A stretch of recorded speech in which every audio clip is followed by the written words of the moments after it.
अभी तक आज as on date, as of now, just before coming यहाँ पे मैंने चेक किया, अभी तक भी भूख हड़ताल पे है। कोई जनता प्रतिनिधि उनसे मिलने नहीं आया, कोई डिस्ट्रिक्ट एडमिनिस्ट्रेशन उनसे पूछने भी नहीं आया, ये उनका स्टेटमेंट है। I just checked before coming here. Caterpillar को उसने सुबह पत्ता तोड़ के खिलाया, शाम तक वो कैटरपिलर पूरा मर गया, उसके गर्दन से पूरा वो सड़ गया। कि हमारे बच्चों को हम क्या खिलाएंगे और वो लोग कैसे, कहाँ जाएंगे, किधर जाएंगे?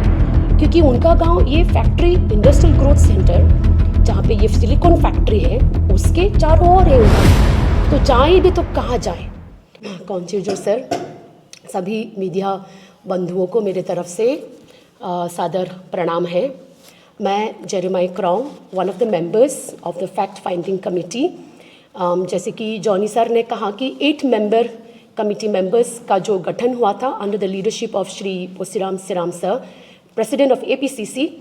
तो दिनांक 1 मार्च 2026 को हम लोग लोकेशन पे पहुँचे। हमारी जो मेंबर कमेटी थी 8 मेंबर्स, लीडरशिप चेयरपर्सन है श्रीमती यानेदाई जी, और वाइस चेयरमैन है इसमें श्री एडवोकेट तामी पांगु जी, मेंबर सेक्रेटरी डैनियल गांव, उसके साथ जॉनी सर, हम दोनों हैं। APCC के और भी मेंबर्स हैं, और डिस्ट्रिक्ट जो APCC डिस्ट्रिक्ट कांग्रेस कमेटी के जो मेंबर्स हैं वो लोग भी इसमें थे, इस 8 मेंबर कमेटी में।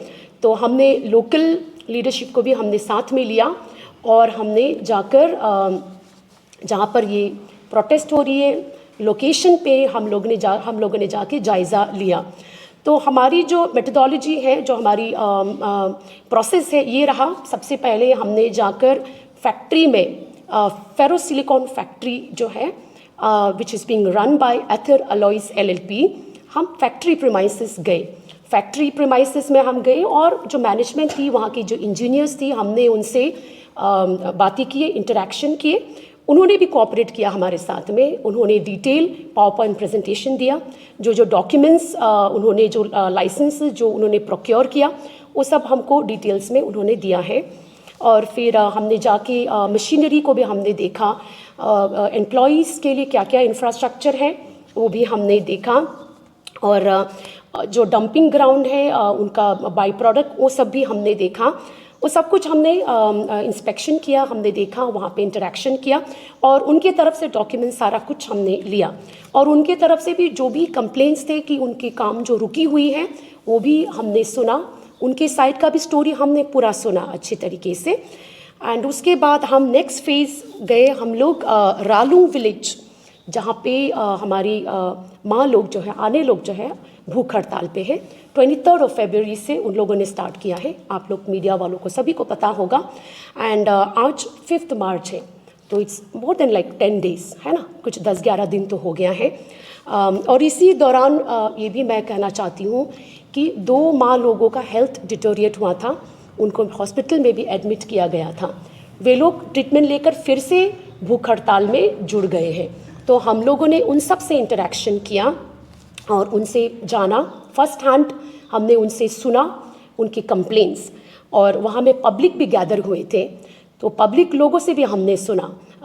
रालूंग विलेज का जो कम्युनिटी हॉल है वहाँ पर ये भूख हड़ताल हो रहा है, तो हमने सबकी तरफ से हमने कंप्लेंट्स सुना, वहाँ के माँ लोगों से सुना हमने, वहाँ की विलेज कम्युनिटी मेंबर्स और अफेक्टेड विलेजेस, सिर्फ रालूंग विलेज नहीं है, गोरलुंग विलेज भी है, लिंका है। तो यहाँ ये सभी गांव से जो रिप्रेजेंटेटिव्स आए थे, उन सभी से हमने कंप्लेंट्स सुना, ग्रीवेंसेस सुना।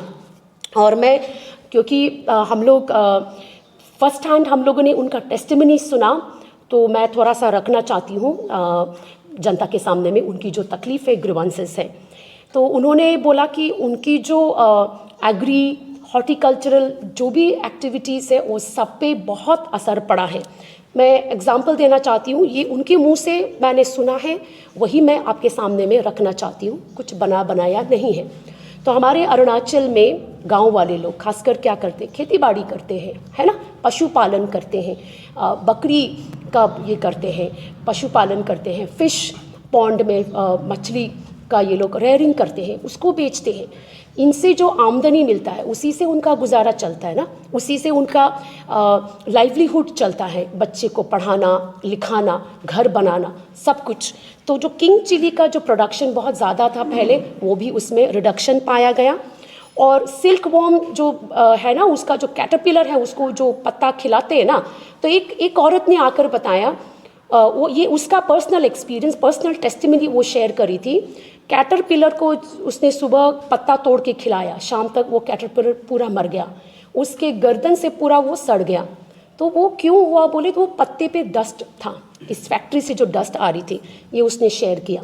फिश पॉन्ड में सुबह फिश मर रहे 1-2 केजी, शाम को मर रहे 1-2 केजी, इस तरह का उनका लॉस हुआ। और पाइनएप्पल जो है अनारस, बाहर से तो पकता है, अंदर पूरा सड़ा हुआ, ये उन्होंने बताया। और black pepper is a cash crop ना, वो ब्लैक पेपर को हम लोग उगाते हैं मोस्टली इनकम जनरेशन के लिए। तो ब्लैक पेपर का भी जो पहले 1.5 लाख या ऐसे कुछ उनको इनकम मिलता था, आमदनी मिलता था, वो अभी रिड्यूस होकर आया है कुछ 25,000। तो आप इमेजिन कर सकते हैं प्रोडक्शन में कितना रिडक्शन हुआ है ना। तो इस तरीके का ऐसे बहुत सारा पैडी हो गया उनका, सरसों हो गया, इस तरीके का, उस सब में प्रोडक्शन बहुत लो हुआ है, ये उन्होंने शेयर किया है। एंड उन्होंने ये भी बोला कि आज तक एज ऑन डेट, मैंने अभी भी चेक किया है आते वक्त, एज ऑन डेट कोई जनता प्रतिनिधि उनसे आकर नहीं मिला, उनकी दुख तकलीफ सुनने नहीं गया, और कोई डिस्ट्रिक्ट एडमिनिस्ट्रेशन से भी उनके पास आकर जायज़ा नहीं लिया, और कोई आकर उनसे कोई डायलॉग नहीं लिया, कुछ उनसे आकर नहीं पूछा क्यों आप ये फास्टिंग कर रहे हैं। जबकि हमको सभी को पता है, मीडिया पब्लिक सभी को मालूम है, पिछले 1-1.5 साल से इनका प्रोटेस्ट चल रहा है, करेक्ट। मैं भी ये न्यूज़ फॉलो कर रही हूँ। एंड अभी ये इनका लास्ट रिजॉर्ट है, इनका ये लास्ट रिजॉर्ट है, इनका ये लास्ट ऑप्शन है to go on indefinite hunger strike. और बस कुछ नहीं खा के अभी 11वां दिन कुछ हो रहा है, अभी ये लोग भूख हड़ताल पे लगे हुए हैं। इन लोगों ने ये बताया कि ये अपना फ्यूचर को लेके भी चिंता में है, अपने बच्चों को फ्यूचर को लेके भी चिंता में है कि हमारे बच्चों को हम क्या खिलाएंगे, और वो लोग कैसे, कहाँ जाएंगे, किधर जाएंगे, क्योंकि उनका गांव ये फैक्ट्री इंडस्ट्रियल ग्रोथ सेंटर जहाँ पे ये सिलिकॉन फैक्ट्री है उसके चारों ओर है उनका गांव। तो जाए भी तो कहाँ जाए, वहीं पे उनका ज़िंदगी है, बच्चे भी उनके वहीं रहेंगे, है ना। तो इसके अलावा उनका और भी इश्यूज़, और भी उन्होंने कंसर्न्स ये बताया, एलिगेशंस उन्होंने ये बताया कि हेल्थ इश्यूज़ भी हो रहा है, जैसे कि रेस्पिरेटरी प्रॉब्लम्स हो रहा है, इस तरीके का आई एंड थ्रोट इरिटेशन, इस तरीके का भी उन्होंने बताया है। एंड वातावरण में तो जो डैमेज हुआ है वो तो उन्होंने बताया ही है। एंड उन्होंने ये भी एलिगेशंस डाला है कि प्रोसीजरल लैप्सेस हुआ है, कि जो कंपनी है एथर अलॉयस LLP है, उन्होंने प्रॉपर डॉक्यूमेंटेशन हासिल नहीं किया है, ये उनका एलिगेशंस है।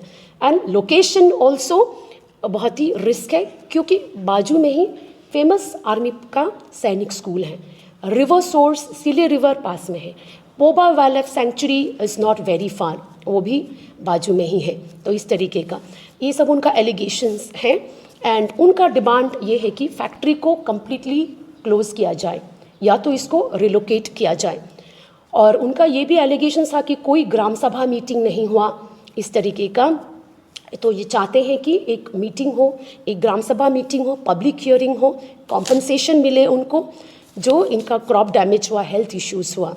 पर सबसे ज़्यादा उनका ये डिमांड है कि factory has to be relocated, has to close down और हैज़ टू रिलोकेट, नहीं तो इनका जीना हराम है। उसके आसपास जो गांव वाले हैं उनका जीना हराम है, क्योंकि जो भी वो लोग खेती बाड़ी करता है वो सब मर जा रहा है, तो आदमी खाएगा कैसे, है ना, उनके पेट में लात मारने के बराबर है। तो ये सब उनका कंप्लेंट्स हैं। तो हमने जो डॉक्यूमेंट्स, जो भी हमने एविडेंसेस हमने प्रोक्योर किया उनके तरफ से, उसको भी हमने डिटेल एनालिसिस किया, और हमारी जो इंस्पेक्शंस है उसके बल पे मैं कहना चाहती हूँ, हमारी जो कुछ फाइंडिंग्स है वो मैं कहना चाहती हूँ। तो नंबर 1 है कि यस, एनवायरमेंटल क्लियरेंस, जैसे कि EIA रिपोर्ट जो है वो उन्होंने नहीं लिया है, क्योंकि फेरो एलॉय जो है मेटलर्जिकल इंडस्ट्रीज में आती है, they are suppose to take EIA report, they are suppose to take environment impact assessment report, ये उनका नहीं है। उन्होंने सिर्फ सिंपल एनओसी लिया है डिस्ट्रिक्ट एडमिनिस्ट्रेशन से। तो ये हमने भी देखा है और उनके तरफ से भी, फैक्ट्री के तरफ से भी ये आया है कि उनके पास बस एनओसी है। सो ये हमने एक वायलेशन देखा है, प्रोसीजरल लैप्सेस हमने नोटिस किया है एंड ऑफ कोर्स क्लियरेंस तो नहीं मिला एंड एम्प्लॉयमेंट वायलेशन भी हुआ है क्योंकि अरुणाचल प्रदेश इंडस्ट्रियल पॉलिसी जो है उसके तहत में लिखा है कि 20% मैनेजरल पोजीशंस जो है एपीएसटी लोगों को देना चाहिए। और हमारी जो इंडस्ट्रियल पॉलिसी है उसका विजन भी यही है कि create employment opportunities by way of industrialization, ये है। एंड नंबर 2 है while also ensuring ecological sustainability, यानी कि जो वातावरण है उसको सस्टेन करना, उसको मेंटेन करना, विच गांव वालों के हिसाब से और उन्होंने जो शेयर किया है it doesn't seem to be that way, वो है। एंड 30% जो है नॉन मैनेजरल पोजीशंस वो एपीएसटी को देनी चाहिए, वो भी हमने नहीं देखा है। तो ये सब वायलेशन है Arunachal Pradesh industrial policy act के पॉलिसी के कंपेयर किया जाए तो दीज आर वायलेशन, क्योंकि हमें एम्प्लॉयमेंट अपने यूथ लोगों को देना चाहिए, वो नहीं हो रहा है, वो हमने नहीं देखा है। हार्डली 1 और 2 पोजीशंस है जो एपीएसटी को दिया था, वो हमने वहाँ पर नोटिस किया। और स्टाफ वेलफेयर स्कीम जैसे कि क्रश बनाना, जैसे कि बच्चे और माँ लोग जो विमेन एम्प्लॉयज़ हैं उनके लिए एक रेस्ट रूम, नर्सिंग मदर्स के लिए एक रेस्ट रूम होता है, this is as per the factories act 1948 section 48, ये भी हमने मिसिंग पाया वहाँ पे। And with in the premises concrete road नहीं था, तो जब बारिश कम होती है तो बहुत धूल डस्ट बहुत ज़्यादा रहेगा, क्योंकि वहाँ पे बड़े बड़े लॉरीज चलते हैं, उनका जो फाइनल प्रोडक्ट है वो कंक्रीट जैसा ही होता है ना, फेरोसिलिकॉन, तो वो है। एंड रॉ मटेरियल स्टोरेज वो भी ओपन है, तो खुले हवा में पानी बारिश लगने से वो भी रिएक्शन होने का चांसेस रहता है। And one very important point वो मैं रखना चाहती हूँ मीडिया के सामने, पब्लिक जनता आपके सामने में, हमने ये नोटिस किया कि the factory has been operating without a sewage treatment plant STP। Just recently वे लोग इंडस्ट्रीज डिपार्टमेंट को लेटर लिख के उन्होंने मांगा है कुछ ज़मीन एंड दे गॉट द छोटा सा एक एरिया। तो हमारा यही है कि before the factory is operational ये सब तो करना चाहिए था, है ना। Companies, factories, it's a full fledged factory, ये आपका छोटा मोटा वो वुड कार्विंग वाला नहीं है, ये it's a full fledged factory, machinery है वहाँ पे, डेफिनेटली वहाँ से तो वेस्ट निकलती है, करेक्ट। तो वो वेस्ट को ट्रीटमेंट प्लांट तो चाहिए any factory, this is what we found missing. और आफ्टर इतने महीने ऑपरेशंस के बाद ये they want to procure, they want to get a plot of land वहाँ पे अपना सीवेज ट्रीटमेंट प्लांट बनाने के लिए। सो हमने ये बहुत ग्रेव वायलेशन हमने देखा है and also it poses a risk to the environment. आजू बाजू में वहाँ से जो भी वेस्ट रिलीज होगा डेफिनेटली वो कहाँ जाएगी, है ना, तो वहाँ के जो आजू बाजू ज़मीन है वहाँ पे इम्पैक्ट करेगी, ये हमने देखा। एंड उस एरिया के आजू बाजू ग्रीन बेल्ट जोन भी हमने नहीं देखा, which should be actually ecological balance को मेंटेन करने के लिए, ये सब हमने देखा। And one more point, very important point मैं रखना चाहती हूँ, ये फैक्ट्री मैनेजमेंट ने भी ये कबूल किया और ये आई प्रोटेस्टर्स के तरफ से भी, उन्होंने भी ये क्लेम किया। सो इट corroborates, इनका जो फैक्ट्री वाले ने जो बोला, इन्होंने भी यही चीज़ बोला। फैक्ट्री वाले ने बोला कि उनके ऊपर अराउंड 8 to 9 lakhs का फाइन इम्पोज हुआ था पोल्यूशन कंट्रोल बोर्ड की तरफ में, एंड इवन द विलेजर्स ने ये एलिगेशंस डाला around 13 lakhs। Now we have not seen exact उसका copy whether it is 8 to 9 lakhs और 13 lakhs, बट मैनेजमेंट ने भी ये एक्सेप्ट किया कि फाइन इम्पोज हुआ था। तो ये हमको एक मैसेज देती है कि the factory has no regard, it has total disregard about the environment. जहाँ पे ये लोग ऑपरेट कर रहे हैं, जहाँ पे रेवेन्यू जनरेट कर रहे हैं, जहाँ वो प्रॉफिट इतना बना रहे हैं, they have total disregard about the environment. उसके आजू बाजू वहाँ में पोल्यूशन हो, वहाँ जीव जंतु मरे, वहाँ का खेती बाड़ी नष्ट हो, कोई फ़र्क नहीं पड़ता। बिकॉज अगर ये नहीं होता तो आप चेक करते आपकी मशीनरी, आप चेक करते आपका मशीन काम कर रहा है नहीं कर रहा है, उन्होंने ये कहा था कि उनका मशीन नहीं काम कर रहा था, तो इसके लिए ये फ़ाइन हुआ है। सो ये हमने ग्रेव एक कंसर्न हमने देखा। एंड जैसे कि मैंने पहले बताया, आर्मी सैनिक स्कूल बाजू में है, वहाँ पे बच्चे पढ़ते हैं, 6 साल से 16 साल तक के बच्चे लोग पढ़ते हैं। एंड जैसा कि कोई भी फैक्ट्री हो, गैस फ्यूम्स तो निकलती ही है ना। तो ये सब बाजू में है, जैसा मैंने पहले ही बोला है, which is a grave concern. तो इसकी जो डिटेल रिपोर्ट है हम लोग सबमिट करेंगे हमारे APCC के प्रेसिडेंट श्री बोसीराम सिराम सर को, और आगे की कोर्स ऑफ रिएक्शन वो डिसाइड करेंगे, हाई कमांड डिसाइड करेंगे, उसके बेसिस पे हम आगे लेके जाएंगे। बट देन आज के इस मीडिया ब्रीफिंग का हमारा यही मकसद है कहने का कि APCC जो है, हम जनता के साथ खड़े हैं, उन माँओं के साथ, उन आने लोगों के साथ खड़े हैं जो लोग भूख हड़ताल पे लगे हुए हैं इतने दिन से। ये उनका लास्ट रिजॉर्ट है। तो जहाँ जनता कष्ट में होती है, हम उनकी आवाज़ उठाने के लिए हम लोग हैं, हम उनके साथ खड़े हैं। और उनकी जो तकलीफ़ है, क्योंकि हम लोग जो है जॉनी सर, मैं और हमारे जो 8 मेंबर कमेटी है, हमने अपनी आंखों देखी, हमने वहाँ पर देखा, उनसे सुना, हमने डायरेक्ट इंटरेक्शन किया, क्या क्या तकलीफ़ है वो ही हम आपके सामने रखना चाहते हैं। तो उनका यही कहना चाहकर मैं अंत करना चाहती हूँ कि we are with the people of Arunachal, we are with the people of the state of the aggrieved party.